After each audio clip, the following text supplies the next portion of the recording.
السلام عليكم ورحمة الله وبركاته إن شاء الله ዛሬ ላይ ደግሞ ስለ ጁምዓ ቀን ትሩፋት የምናይ ይሆናል ማለት ነው ኢንሻአላህ በአላህ ሱብሓነሁ ወተዓላ ፍቃድ። በጁምዓ ቀን የታጠበ ثم በከረ ወብተከረ ከዛም አልዶ ወደ መስጊድ የሄደ ሰው ወመሻ ወለም የርከብ በእግሩ የሄደ ያልተሳፈረ በመኪናም ሊሆን ይችላል በጋሪውም በእንስሳ ያልተሳፈረ ወደና ሚነል ኢማም ወደ ኢማሙ ደግሞ ጠጋ ብሎ የተቀመጠ ወስተመዐ ወአንሶተ ያዳመጠ ደግሞ ዝም ያለ ተራ ንግግር የማይናገር ከሆነ እንቅስቃሴን የማያበዛ ከሆነ ኩቲበ ለሁ ቢኩሊ ኹጥወቲን የኽጡሃ በሚራመዳት በእያንዳንዱ እርምጃ ይጻፍለታል አዕመለ ሰነቲን የአንድ ዓመት መልካም ስራ ይጻፍለታል።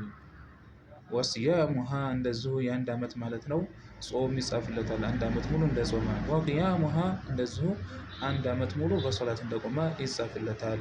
አላህ ሱብሓነሁ ወተዓላ ይወፍቀን። ከኛ የሚጠበቀው ምንድነው?